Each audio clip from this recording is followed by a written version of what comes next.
اللہ تعالیٰ کے نام سے شروع جو بڑا ہی مہربان اور نہایت ہی رحم کرنے والا ہے۔ رسول اللہ صلی اللہ علیہ وآلہ وسلم نے فرمایا، انسان کبیرہ گناہوں سے اجتناب کر رہا ہو تو 5 نمازیں، ایک جمعے سے دوسرے جمعے تک اور ایک رمضان سے دوسرے رمضان تک، درمیان کے عرصے میں ہونے والے گناہوں کو مٹانے کا سبب ہے۔ حضرت ابو ہریرہ رضی اللہ تعالی عنہ سے روایت ہے کہ ہم رسول اللہ صلی اللہ علیہ وآلہ وسلم کے ساتھ تھے، اتنے میں ایک دھماکے کی آواز آئی۔ رسول اللہ صلی اللہ علیہ وآلہ وسلم نے فرمایا، تم جانتے ہو یہ کیا ہے؟ ہم نے عرض کیا، اللہ اور اس کے رسول صلی اللہ علیہ وآلہ وسلم خوب جانتے ہیں۔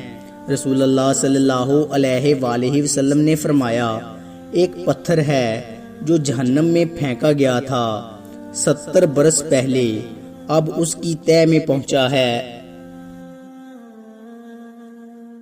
2 شخص کو دیکھ کر اللہ تعالیٰ مسکراتا ہے۔ رسول اللہ صلی اللہ علیہ وآلہ وسلم نے فرمایا، ایک وہ ہے جو سرد رات میں اپنے بستر اور لحاف سے اٹھ کر وضو کرتا ہے اور نماز پڑھتا ہے تو اللہ تعالیٰ فرشتوں سے پوچھتا ہے، میرے بندے کو یہ تکلیف برداشت کرنے پر کس چیز نے ابھارا ہے؟ فرشتے جواب دیتے ہیں کہ تیری رحمت کا امیدوار ہے اور تیرے عذاب سے ڈرتا ہے۔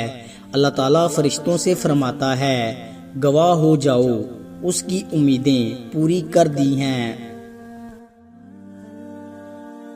بدلہ لینے سے پہلے یہ ضرور خیال کر لیا کرو کہ تم اپنے خدا کے نزدیک کتنے قصوروار ہو۔ مشکلوں سے لڑنا نہیں بلکہ سنبھل کر گزرنا سیکھو، ورنہ آپ کی شخصیت تباہ ہو جائے گی۔ نبی کریم صلی اللہ علیہ وآلہ وسلم نے ارشاد فرمایا، حیا کے 10 حصے ہیں، 9 حصے عورتوں میں ہیں اور 1 حصہ مردوں میں ہے۔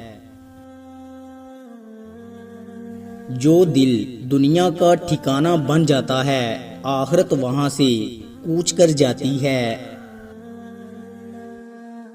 نفرت ایک ایسا مردہ ہے جسے لوگ اپنے دلوں میں رکھ کر دلوں کو قبرستان بنا دیتے ہیں۔ کچھ ایسے بن جاؤ کہ تمہیں دیکھنے والے تمہارے تربیت کرنے والے کے حق میں دعا کریں۔ حق کے راستے میں سب سے بڑی سختی یہ آتی ہے کہ انسان تنہا رہ جاتا ہے۔ مومن ہمیشہ معاف کرنے کے لیے موقع ڈھونڈتا ہے، جبکہ منافق ہمیشہ عیب ڈھونڈتا ہے۔ دوستو، امید کرتا ہوں کہ آپ کو ہماری ویڈیو اچھی لگی ہوگی۔ اگر آپ کو ہماری ویڈیو اچھی لگی ہے تو لائک کیجئے اور مزید اچھی ویڈیوز کے لیے ہمارے چینل کو سبسکرائب اور فیس بک پیج کو لائک کریں۔ شکریہ۔